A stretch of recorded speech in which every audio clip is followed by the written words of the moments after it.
El viaje por la paz de Putin, sin respuestas, solo propaganda. Mr. President, ladies and gentlemen, our negotiations have been held in a constructive atmosphere of mutual respect. We have very thorough negotiations that were quite useful. I would like to thank once again my American counterpart for the proposal to travel out here to Alaska. It only makes sense that we've met here, because our countries, though separated by the oceans, are close neighbors. So when we've met, when I came out of the plane and I've said, "Good afternoon, dear neighbor. Very good to see you. In good health and to see you alive." I think that is very neighborly. And I think that's some kind words that we can say to each other.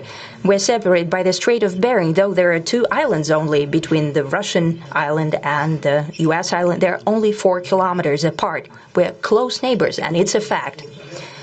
It's also important that Alaska has to do with our common heritage, common history between Russia and the US, and many positive events have to do with that territory.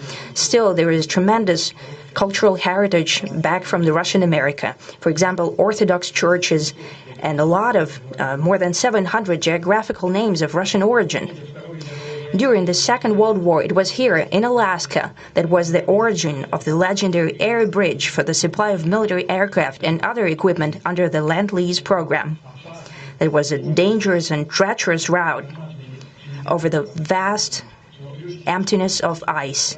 However, the pilots of both countries did everything to bring closer the victory. They risked their lives and they gave it all for the common victory. I was just in the city of Magadan in Russia, and there is a memorial there dedicated to the Russian and the US pilots. And there are 2 flags, the US flag and the Russian flag. And I know that here as well there is such a memorial. There is a military burial place several kilometers away from here. The Soviet pilots that buried there who died during that dangerous mission. We're thankful to the citizens and the government of the US for carefully taking care of their memory. I think that's very worthy and noble. We'll always remember other historical examples when our countries defeated common enemies together in the spirit of battle camaraderie and allyship that supported each other and facilitated each other. I'm sure that this heritage will help us rebuild and foster mutually beneficial and equal ties at this new stage, even during the hardest conditions. It is known that there have been no summits between Russia and the US for 4 years, and that's a long time. This time was very hard for bilateral relations, and let's be frank, they have fallen to the lowest point since the Cold War. I think that's not benefiting our countries and the world as a whole. It is apparent that sooner or later we had to amend the situation to move on from the confrontation to dialogue. And in this case, a personal meeting between the heads of state has been long overdue. Naturally, under the condition of serious and painstaking work, and this work has been done in general. Me and President Trump have very good direct contact. We've spoken multiple times. We spoke frankly on the phone. And special envoy of the president, Mr. Witkoff, traveled out to Russia several times. Our advisors and heads of foreign ministries kept in touch all the time.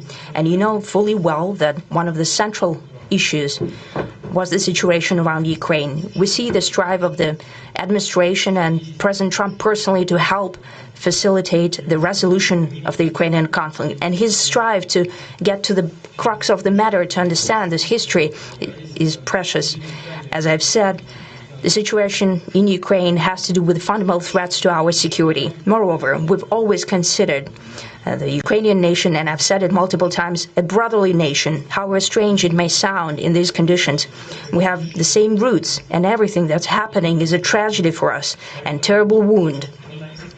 Therefore, the country is sincerely interested in putting an end to it. At the same time, we're convinced that in order to make the settlement lasting and long-term, we need to eliminate all the primary roots the primary causes of that conflict, and we've said it multiple times, to consider all legitimate concerns of Russia and to reinstate a just balance of security in Europe and in the world on the whole. And I agree with President Trump, as he has said today, that naturally the security of Ukraine should be ensured as well. Naturally, we are prepared to work on that. I would like to hope that the agreement that we've reached together will help us bring closer that goal and will pave the path towards peace in Ukraine.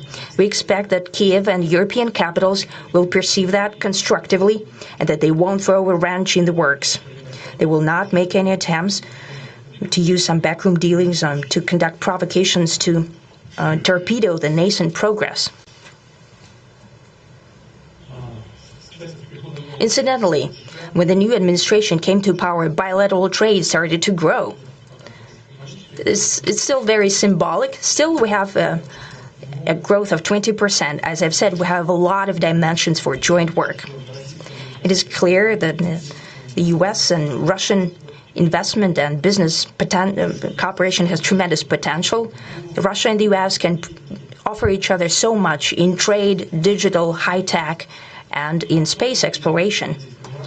We see that Arctic cooperation is also very possible, and our international context, for example, between the Far East of Russia and the West Coast of the U.S.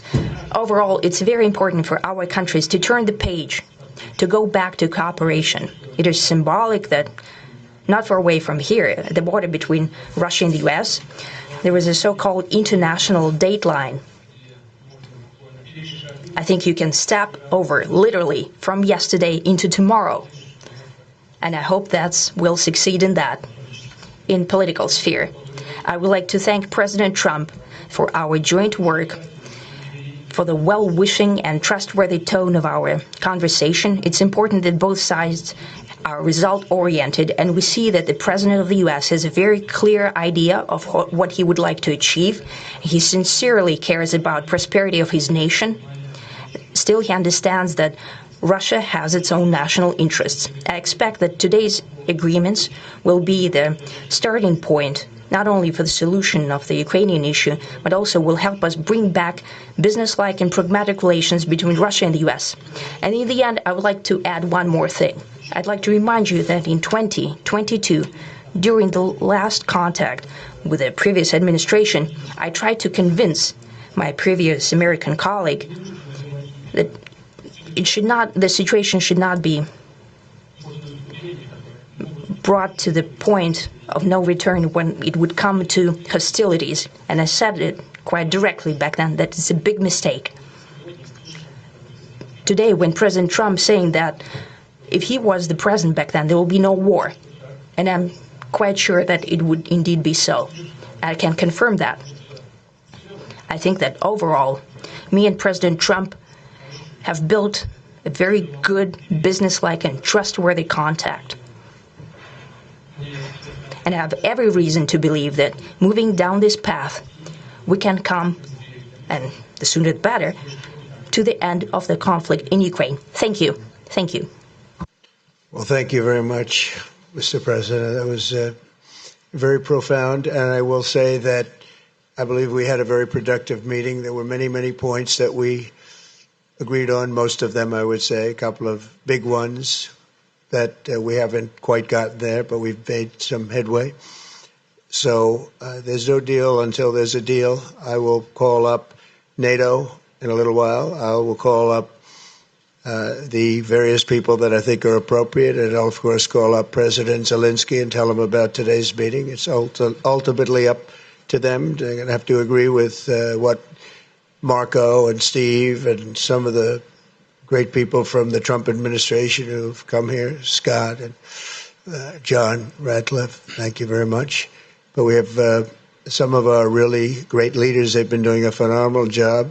We also have some tremendous Russian business representatives here, and I think everybody wants to deal with us. We've become the hottest country anywhere in the world in a very short period of time, and we look forward to that. We look forward to dealing. We're going to try and get this over with. We really made some great progress today. I've always had a fantastic relationship with President Putin, with Vladimir. We had many tough meetings, good meetings. We were interfered with by the Russia hoax that made it a little bit tougher to deal with, but he understood it.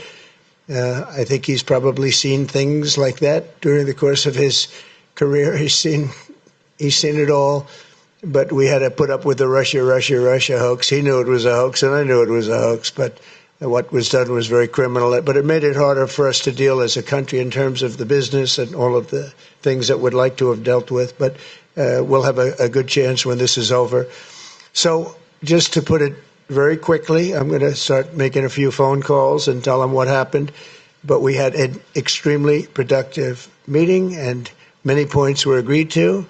There are just a very few that are left. Some are not that significant. One is probably the most significant, but we have a very good chance of getting there. We didn't get there, but we have a very good chance of getting there. I would like to thank President Putin and his entire team, whose faces, who I know in many cases, other than that, whose faces I get to see all the time in the newspapers. You're almost as famous as the boss, but especially this one right over here.